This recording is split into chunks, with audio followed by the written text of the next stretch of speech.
अस्सलाम वालेकुम दोस्तों। इस वीडियो में हम दूर रातों का एक वीडियो देखते हैं, बहुत ज़बरदस्त आया है।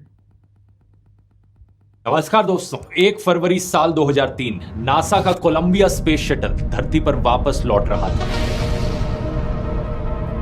इसमें बैठे हैं 7 एस्ट्रोनॉट्स, जिनमें से एक इंडिया के लिए बहुत खास है, मिशन स्पेशलिस्ट कल्पना चावला। ये सभी एस्ट्रोनॉट्स 2 हफ्ते स्पेस में बिताने के बाद वापस धरती पर लौट रहे हैं और इनके परिवार और दोस्त इनका बेसब्री से इंतजार कर रहे हैं। इन सब के लिए ये फ्लाइट बड़ी खास है, लेकिन नासा के लिए ये एक बहुत ही आम रूटीन फ्लाइट है, क्योंकि स्पेस मिशन कोलंबिया प्रोग्राम की ये 28वीं फ्लाइट है। 8:44 स्पेस शटल धरती की एटमॉस्फेयर में री एंट्री मारता है। सभी सिस्टम्स एज एक्सपेक्टेड काम कर रहे हैं और सब कुछ नॉर्मल लग रहा है।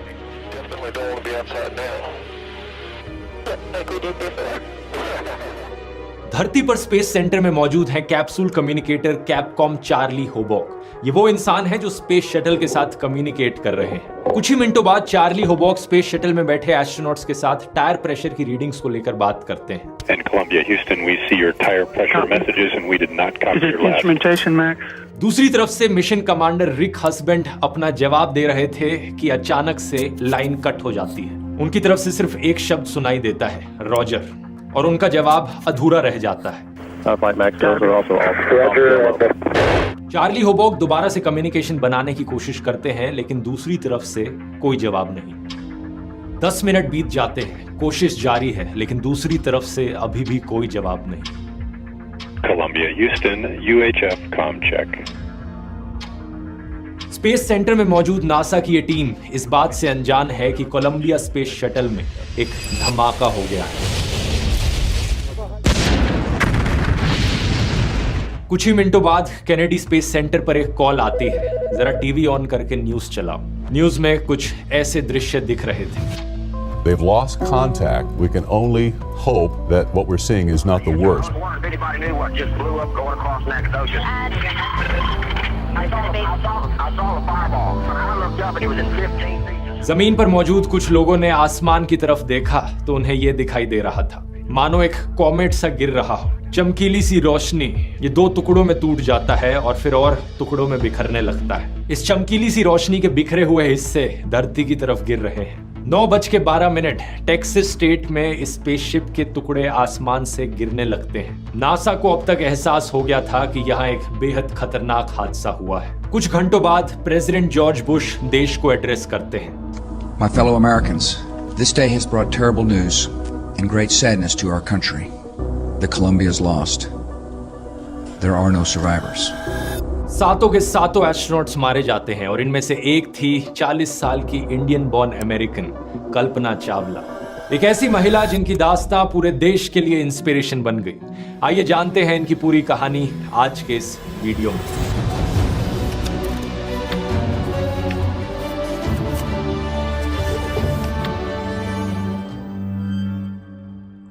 कल्पना चावला का जन्म 17 मार्च 1962 को हरियाणा के करनाल शहर में एक कंजर्वेटिव परिवार में हुआ था।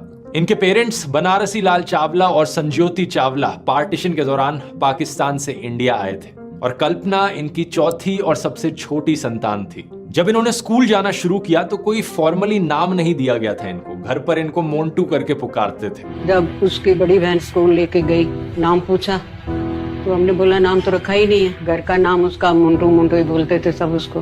तो जब जरूरत पड़ी तो इन्होंने अपना नाम खुद ही चुना, कल्पना, जिसका मतलब हो सकता है इमेजिनेशन। उस वक्त किसी ने कल्पना नहीं करी थी कि ये छोटी सी बच्ची आगे जाकर अपनी जिंदगी में क्या कर दिखाएगी। इनके भाई संजय चावला बताते हैं कि समाज के साथ इनकी जद्दोजहद बचपन से ही शुरू हो गई थी। मैं इन लड़कों को दिखा दूंगी, मैं कोई ऐवी लड़की नहीं हूँ। संजय कहते हैं कि एक बहुत ही डिटरमाइंड लड़की थी। 1960s का जमाना इमेजिन करो। आज के दिन भी हरियाणा में कई जगहों पर मेल चाइल्ड को प्रेफरेंस दी जाती है। उस जमाने में तो क्या होता होगा। कल्पना चावला को स्पेस में दिलचस्पी आसमान में उड़ते हुए प्लेन्स को देखकर हुई थी। बचपन में अपने पिताजी के साथ लोकल फ्लाइंग क्लब में जाती थी और इनके पेरेंट्स ने इनकी इस दिलचस्पी को नोटिस करना शुरू किया। लेकिन आगे जाकर जब वो बड़ी हुई तो इनके पिता और इनके प्रोफेसर्स और टीचर्स सभी का यह कहना था कि इस प्रोफेशन को परस्यू मत करो। लड़कियों के लिए इस करियर पाथ में कुछ नहीं रखा। संजय चावला बताते हैं कि सबके लिए ये एक बहुत बड़ा शौक था। सबने उसे डिस्करेज करने की कोशिश करी कि मत करो ये। लेकिन कल्पना को कोई रोक नहीं सका। पंजाब इंजीनियरिंग कॉलेज से ये एरोनॉटिकल इंजीनियरिंग में अपनी बैचलर्स डिग्री कंप्लीट करती है और उसके बाद चली जाती है ये अमेरिका अपनी मास्टर्स डिग्री करने के लिए यूनिवर्सिटी ऑफ टेक्सास से। इवन दो इनके पिता इसको लेकर भी डिसअप्रूव कर रहे थे कि बाहर पढ़ने नहीं जाना चाहिए। Because I lived in India in a very small town and forget about space, I didn't even know if my folks were going to let me go to the engineering college. आगे चलकर साल 1988 में ये PhD भी कर डालती हैं aerospace engineering में यूनिवर्सिटी ऑफ कोलोराडो से। इस वक्त इनकी उम्र करीब 26 साल थी और नासा के एम्स रिसर्च सेंटर में ये काम करने लगती हैं। इनकी स्पेशलाइजेशन फ्लूइड डायनेमिक्स एयरक्राफ्ट की, यानी इस चीज को स्टडी करना कि जो हवा है वो फ्लूइड की तरह किस तरीके से फ्लो करती है एयरक्राफ्ट्स के विंग्स के अराउंड और चारों तरफ से। इनके पास ढेरों पायलट के लाइसेंसेस थे, एयरप्लेन्स, ग्लाइडर्स और सी प्लेन्स सब उड़ाना जानती थी। साल 1991 में ये अमेरिकन सिटीजन बन जाती हैं और 1994 में नासा 4000 एप्लीकेंट्स में से 20 लोगों को एस्ट्रोनॉट ट्रेनिंग के लिए सिलेक्ट करती है, जिनमें से एक कल्पना चावला भी होती है। नवंबर 1997, 3 साल की ट्रेनिंग के बाद कल्पना अपनी पहली उड़ान भरती है स्पेस। कोलंबिया प्रोग्राम के अंडर फ्लाइट STS-87 इस स्पेस शटल में बैठकर ये 250 से ज्यादा ऑर्बिट्स लगाती हैं धरती के, 2 हफ्ते तक स्पेस में रहती हैं। STS का full form space transportation system, ये ऑफिशियल नाम था नासा के स्पेस शटल प्रोग्राम का। ये प्रोग्राम चौथा ऐसा प्रोग्राम था जिसमें ह्यूमन स्पेस फ्लाइट्स होती थी। पहला प्रोजेक्ट मर्करी, फिर प्रोजेक्ट जेमिनी और फिर सबसे फेमस वाला अपोलो प्रोग्राम और फिर ये वाला प्रोग्राम जो साल 1981 में शुरू हुआ। ये इतिहास का सबसे लंबा ह्यूमन स्पेस फ्लाइट प्रोग्राम था जो 2011 तक चला। यहाँ नासा का फोकस था रीयूजेबिलिटी, एक ही स्पेस शटल को बार बार ऊपर नीचे लेकर आया जाए, हर बार नए स्पेस शटल्स बनाने की जरूरत ना पड़े। 2 मेन स्पेस शटल्स थे जो इस प्रोग्राम में यूज किए गए। पहला था चैलेंजर और दूसरा कोलंबिया स्पेस शटल। इस कोलंबिया डिजास्टर के बाद डिस्कवरी, एटलांटिस और एंडेवर स्पेस शटल्स भी इस्तेमाल किए गए, जो कि आज के दिन आपको म्यूजियम्स में मिल जाएंगे। इन सभी में से कोलंबिया पहला स्पेस शटल था जो स्पेस में गया अप्रैल 1981 में। डिजास्टर से पहले 27 सक्सेसफुल मिशन ये कंप्लीट कर चुका था। अब आप यहां सोचोगे क्या एक शटल को इतनी बार यूज करना सेफ था? क्या यही कारण तो नहीं है इस डिजास्टर के पीछे? जवाब है नहीं। STS प्रोग्राम को स्पेसिफिकली रीयूजेबिलिटी के लिए ही डिजाइन किया गया था। हर फ्लाइट के बाद एक बहुत ही लंबा प्रोसेस होता था शटल्स को इंस्पेक्ट करने का, रिपेयर करने का और इन्हें रिफर्बिश करने का। कोलंबिया हादसे के पीछे जो एक्चुअल कारण था वो एक बहुत ही माइनर रीजन था, जिसकी बात आगे वीडियो में करते हैं। लेकिन एज अ कॉन्सेप्ट इस STS प्रोग्राम में कुछ गलत नहीं था। कोलंबिया स्पेस शटल की जो 24th फ्लाइट थी वो कल्पना चावला की पहली स्पेस फ्लाइट थी। STS-87 इसमें वो मिशन स्पेशलिस्ट का काम कर रही थी। फ्लाइट में एक रोबोटिक आर्म की वो मेन ऑपरेटर थी। इस फ्लाइट में उनका काम था एक रोबोट आर्म को ऑपरेट करना जो स्पार्टन सैटेलाइट को डिप्लॉय करे, एक ऐसी सैटेलाइट जिसे भेजा जाएगा सूरज की बाहर की लेयर को स्टडी करने के लिए। लेकिन इस मिशन के दौरान कुछ ऐसा होता है जिससे उनका कॉन्फिडेंस थोड़ा हिल सा जाता है। 1360 किलो की ये सैटेलाइट आउट ऑफ कंट्रोल चले जाती है और ये उसे रिट्रीव नहीं कर पाती। 3 दिन बाद एक स्पेस वॉक करके इस सैटेलाइट को वापस लाना पड़ता है। लेकिन बाद में नासा के साइंटिस्ट इन्हें एक्चुअली में कांग्रेचुलेट करते हैं और इनकी तारीफ करते हैं। यूनिवर्सिटी ऑफ टेक्सास की मैगजीन को बताती हैं, KC you did a great job. बहुत बड़े सीनियर एस्ट्रोनॉट्स ने उन्हें ये कहा था। पता चलता है कि गलती उनकी नहीं थी बल्कि शटल क्रू में मौजूद किसी और की गलती थी। इस सक्सेसफुल मिशन के चलते कल्पना पहली इंडियन ओरिजिन औरत बन जाती है स्पेस में जाने वाली और पहली साउथ एशियन अमेरिकन वुमेन भी। उस वक्त के Indian prime minister Indra Kumar Gujral ने इन्हें कांग्रेचुलेट भी किया था। Yes, Mr. Gujral, I hear you loud and clear. How do you read me?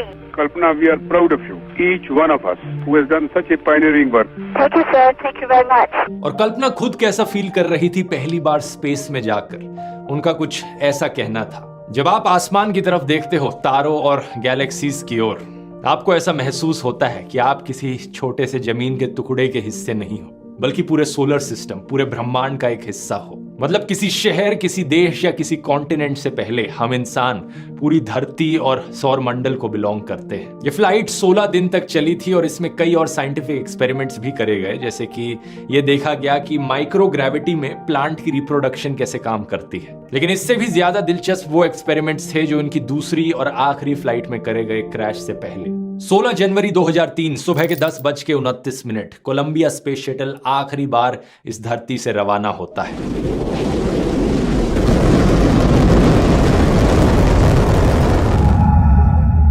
ये मिशन ओरिजिनली 2001 के लिए प्लान किया गया था और 13 बार डिले हुआ। फाइनली 2003 में जाकर केनेडी स्पेस सेंटर से ये लॉन्च होता है। मिशन STS-107, इसमें टोटल में 7 एस्ट्रोनॉट्स थे जिन्हें लीड कर रहे थे कमांडर रिक हस्बैंड। एक पेलोड कमांडर थे माइकल एंडरसन और 3 मिशन स्पेशलिस्ट थे जिनमें से एक कल्पना चावला थी। पायलट थे विलियम मैकूल और इजराइल स्पेस एजेंसी से एक इलान रामोन भी थे जो पेलोड स्पेशलिस्ट थे। इन एस्ट्रोनॉट्स का मिशन था 24 घंटे नॉन स्टॉप एक्सपेरिमेंट्स करना। अब नॉन स्टॉप का मतलब ये नहीं कि बिना सोए, बल्कि शिफ्ट्स में काम करके ऑब्वियसली। 16 दिन तक जिस समय स्पेस में रहे, इन्होंने करीब 80 अलग अलग एक्सपेरिमेंट्स किए, लाइफ साइंसेज, मटेरियल साइंस और फ्लूइड फिजिक्स के। कल्पना चावला फोकस कर रही थी माइक्रोग्रेविटी पर कि कैसे स्पेस में कंबशन होती है, कैसे आग को सप्रेस किया जा सकता है, कैसे क्रिस्टल ग्रोथ होती है और इवन प्रोस्टेट कैंसर कैसे ग्रो करता है स्पेस में। ज्यादा डिटेल्स में ना जाते हुए ये चीज काफी दिलचस्प थी क्योंकि धरती पर मौजूद लेबोरेटरीज में जब सेल्स ग्रो करते हैं तो वो 2 डायमेंशनल मोनोलेयर्स में ग्रो करते हैं कल्चर डिशेस में, लेकिन स्पेस में सेल्स 3 डायमेंशंस में ग्रो करते हैं स्फीयरॉइड्स की शेप में। सिमिलर तरीके से हमारी बॉडीज में कैंसर के ट्यूमर्स भी बनते हैं, तो इससे ट्यूमर बिहेवियर को समझने में काफी मदद मिली। इस मिशन में स्पेस हैब नाम की एक कंपनी ने भी नासा के साथ कोलैबोरेट किया था, जिसकी मदद से दुनिया भर की यूनिवर्सिटीज, कंपनीज और सरकारी एजेंसीज स्पेस में अपनी रिसर्च कर सकती थी बिना खुद से स्पेस में जाए। मतलब उनके बिहाफ पे ये एस्ट्रोनॉट्स एक्सपेरिमेंट्स कर रहे थे। In fact Australia, China, Israel, Japan, USA जैसे देशों के 6 स्कूलों से बच्चों को लिया गया जो अपने एक्सपेरिमेंट्स करवाना चाह रहे थे इन एस्ट्रोनॉट्स से। Spiders, silk worms, organic crystals, मछलियां,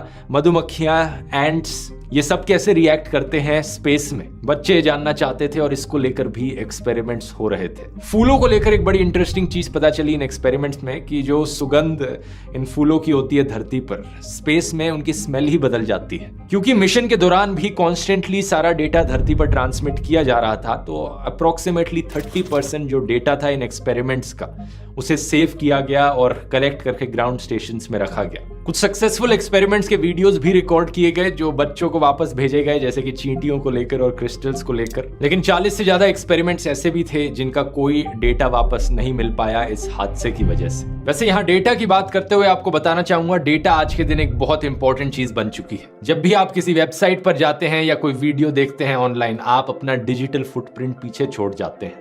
आपके डेटा का इस्तेमाल किया जाता है कई अलग अलग चीजों के लिए और आपको ऑनलाइन ट्रैक करने के लिए। और सबसे अच्छा तरीका अपने आप को ऑनलाइन ट्रैक करने से बचाने का है एक VPN का इस्तेमाल करना। और मेरी राय में one of the best VPN apps है NordVPN, जो कि आज के वीडियो के स्पॉन्सर भी है। एक VPN के जरिए आप इंटरनेट ट्रैफिक को इनक्रिप्ट कर लेते हो। इसका मतलब जो आपका IP एड्रेस है वो किसी और को नहीं दिखता। इससे आपकी लोकेशन स्पूफ करी जा सकती है। जब आप किसी वेबसाइट को खोलोगे तो आप उस वेबसाइट को बेवकूफ बना सकते हो कि आप इंडिया से नहीं बल्कि अमेरिका से उस वेबसाइट को खोल रहे हो। तो 2 बड़े फायदे हुए, एक तो कि वेबसाइट्स आपका कोई रिकॉर्ड नहीं रख सकती, और दूसरा कंट्री रिस्ट्रिक्शंस को बाईपास करने के लिए बहुत ही बढ़िया ऑप्शन है। कई ऐसे देश होते हैं जहां पर कोई फिल्म या कोई शो चल नहीं रहा होता, किसी YouTube वीडियो को ब्लॉक किया जाता है किसी देश में, तो आप अपनी लोकेशन बड़ी आसानी से VPN के जरिए बदल सकते हो और उन चीजों को एक्सेस कर सकते हो। NordVPN को अगर आप अभी ज्वाइन करोगे तो आपको एक बहुत बड़ा डिस्काउंट मिलेगा, प्लस 4 एडिशनल महीने फ्री मिलेंगे अगर आप इस लिंक का इस्तेमाल करोगे तो।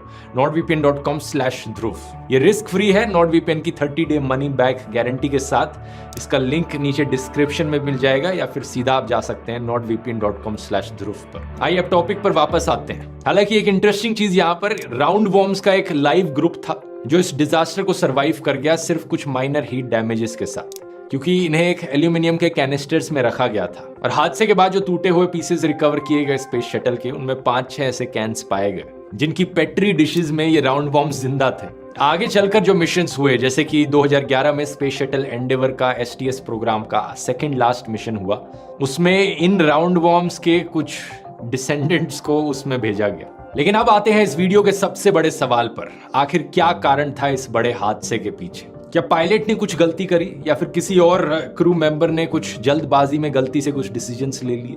किसी एस्ट्रोनॉट की कोई गलती थी? सच बात यह है दोस्तों कि इनमें से कोई भी कारण नहीं था। कोलंबिया में मौजूद इन 7 एस्ट्रोनॉट्स में से किसी ने कोई भी गलती नहीं करी थी और इन सबको हादसे से कुछ 3 से 4 मिनट पहले तक कोई अंदाजा भी नहीं था कि क्या होने वाला है। इस वीडियो रिकॉर्डिंग को देखिए, हादसे से कुछ मिनट पहले की रिकॉर्डिंग है ये।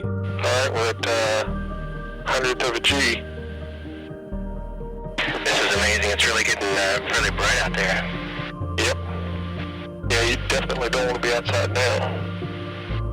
Like we did before. I have to back my point.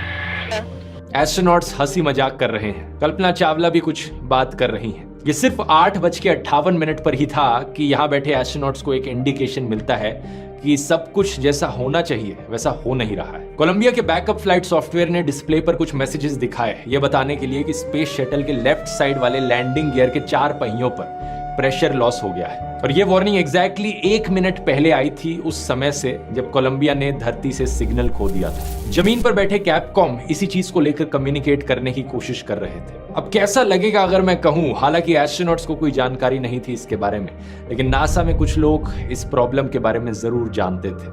हादसे से 1-2 घंटे पहले नहीं बल्कि पूरे 16 दिन पहले उनको ये चीज पता थी जिस दिन ये शटल लॉन्च हुई थी।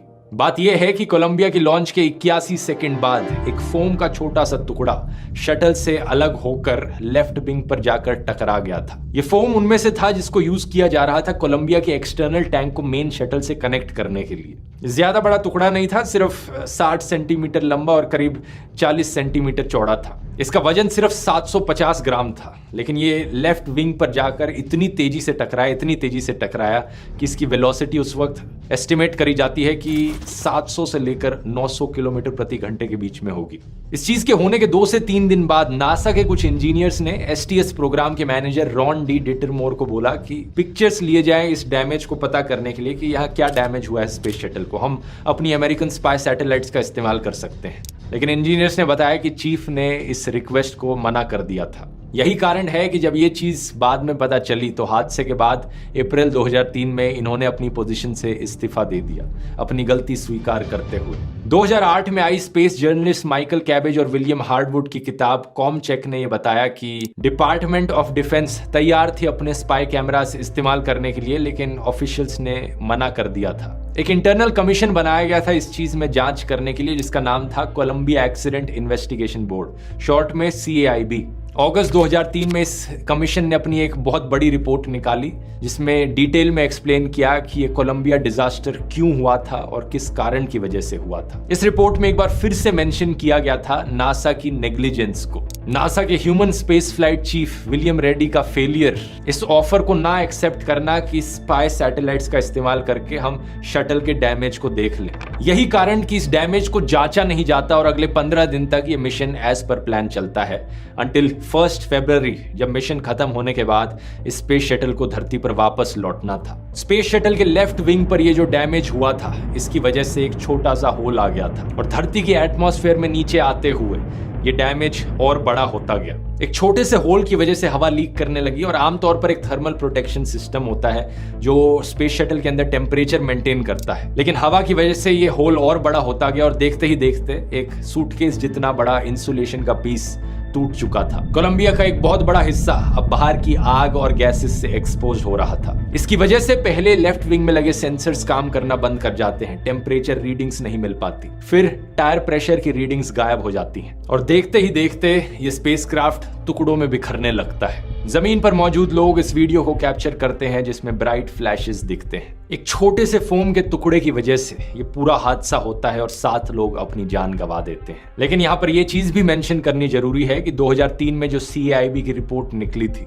इसने बताया कि ऐसे फोम स्ट्राइक्स रेगुलरली होते हैं स्पेस शटल के लॉन्चेस में। 79 मिशंस जिनकी फोटोज अवेलेबल थी लॉन्च के दौरान, उनमें पाया गया कि 65 में ऐसी फोम स्ट्राइक्स पहले भी देखने को मिली हैं। तो बड़ी कॉमन चीज थी ऐसे फोम स्ट्राइक्स होना। लेकिन इस फोम स्ट्राइक के बारे में प्रॉब्लम वाली बात यह थी कि यह टुकड़ा गलत समय पर गलत जगह जाकर टकरा गया। हादसे के 5 साल बाद दिसंबर 2008 में एक और रिपोर्ट सामने आती है, Columbia crew survival investigation report. इससे पता चलता है कि कैबिन प्रेशर डिस्टर्ब होने की वजह से एस्ट्रोनॉट्स की मौत कुछ ही सेकंड के अंदर हो गई थी। जब कोलंबिया स्पेस शटल वायलेंट तरीके से बिखर रहा था तो उन्हें कोई हीट या डैमेजेस इस तरीके से सहने नहीं पड़े। इस रिपोर्ट में क्रू के आखिरी मिनटों को रिकंस्ट्रक्ट करने की कोशिश करी गई। क्या हुआ उन आखिरी मिनटों में?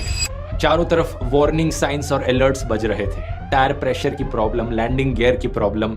इस रिपोर्ट में यह भी लिखा गया कि अगर कैबिन में बेहतर इक्विपमेंट मौजूद होती तब भी एस्ट्रोनॉट्स की जान नहीं बचाई जा सकती थी। The breakup of the crew module and the crew's subsequent exposure to hypersonic entry conditions was not survivable by any currently existing capability.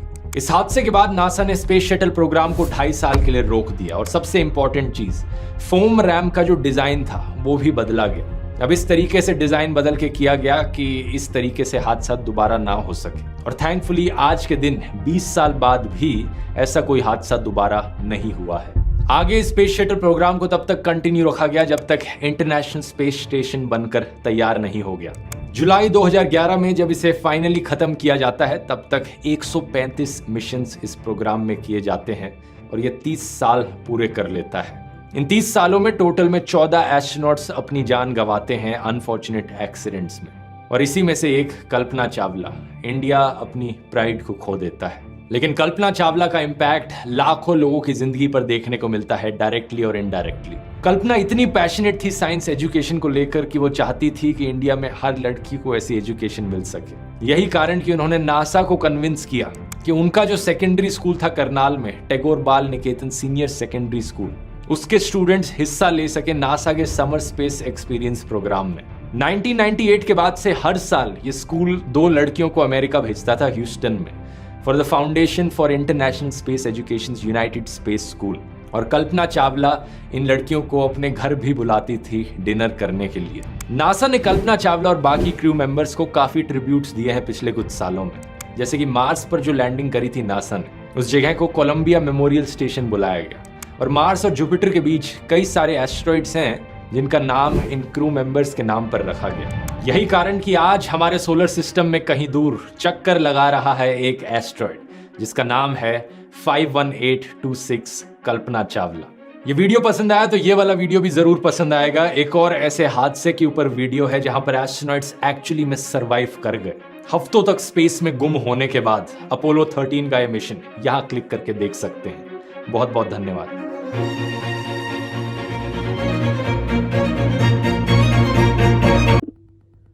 कल्पना, ये नाम ही काफ़ी है इस उड़ान के लिए।